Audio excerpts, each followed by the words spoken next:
All right, let's get right into it. Today, we're dissecting a really fiery speech by Donald Trump Jr. from a recent Turning Point USA event. We're going to break down how he laid out the movement's core mission, who he defined as their key opponents, and how he delivered this powerful call to action to a huge crowd of young activists. So let's dig into the strategy behind all that rhetoric. So the speech kicks off with this incredibly powerful line, right? It immediately frames the entire movement as this final defense for what they call common sense. And you have to picture the scene. This was delivered to a record-breaking crowd at the TPUSA rally. The speech really built its vision on three main pillars. First, creating a tribute to its founder. Second, defining the enemy. And third, issuing a clear mission for the future. We're going to break down every single one of those elements. Now, this event was positioned as way more than just a conference. It was meant to be a huge display of momentum.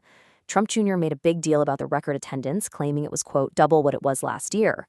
And this growth, well, it was presented as absolute proof of the patriotism and the grit of this rising youth movement, with all of its inspiration focused on one single figure he called Charlie. So who is this Charlie? He's talking about Charlie Kirk, the founder of Turning Point USA. But what's really critical to understand here is the rhetoric. Throughout the entire speech, Kirk is framed in these almost mythic terms, almost like he's a martyr.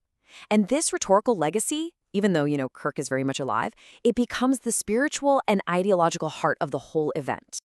This quote is absolutely key to the strategy.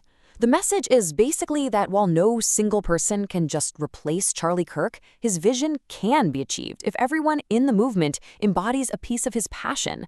It's a really powerful call for a collective identity, transforming one person's legacy into a mission for the entire group. This here breaks down the whole mythos that was built around Kirk in the speech. He's painted as this courageous warrior for free speech. And then the speech makes this highly inflammatory and metaphorical claim that his opponents, in the speaker's own words, killed him for it. This framing turns his legacy from just an organization into a martyr's cause that the audience is now responsible for carrying forward. Okay, so once that foundational mythos was set, the speech pivoted. It moved on to the specific fights that the movement has to take on. Trump Jr. laid out three main battlegrounds: immigration, what he calls medical autonomy, and the war for free speech. Let's look at each one. So the first battleground, immigration, was framed with this really stark and provocative statement.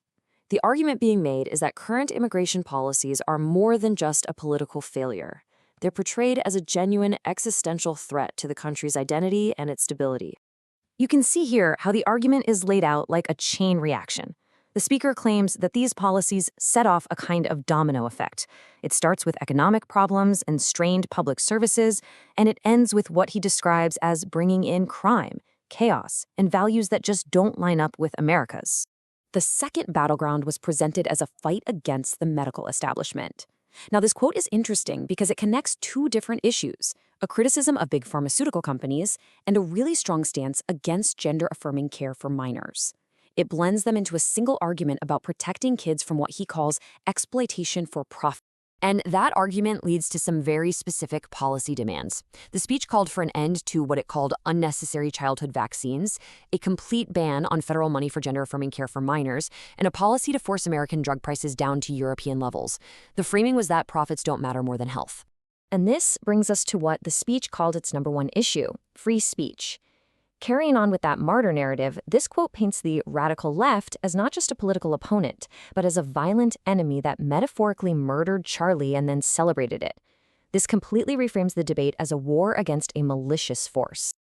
The main point here is that a so-called censorship complex, led by the media, is actively hiding the truth.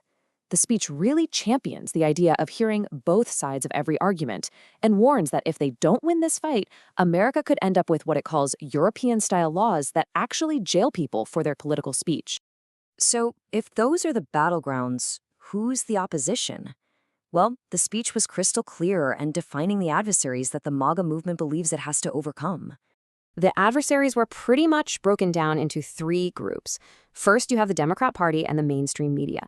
But, and this is important, the speech also took aim at internal opposition, so-called weak Republicans and RINOs, which stands for Republicans in name only. They were accused of giving in to the establishment and betraying the movement's core principles. And then, right in the middle of this rally, with all this energy building, the speech took a really surprising turn.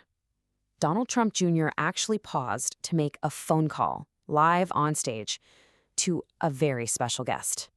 And yup, that guest was former President Donald Trump. His message, which was blasted out to the cheering crowd, really served as this powerful boost to the speech's main themes.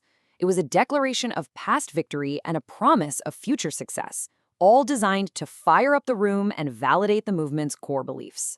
So, after that phone call, the speech moved into its final act, its ultimate conclusion. It wasn't just about defining problems or pointing out enemies anymore.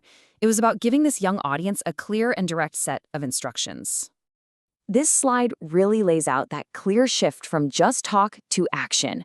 The audience was given a 4-step mandate. Step 1, get involved. Join or start a turning point chapter. Step 2, be bold, speak out, and encourage others. Step 3, organize. Get to work on college campuses and in your local communities.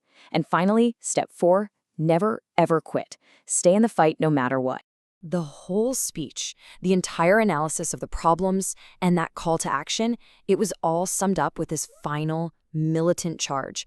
It's a message of just relentless engagement, pushing the audience to actively and continuously fight for their vision of America.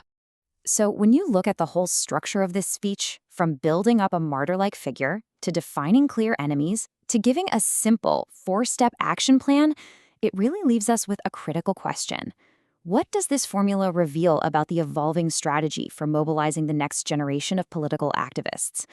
That's definitely something to think about. Thanks for tuning in.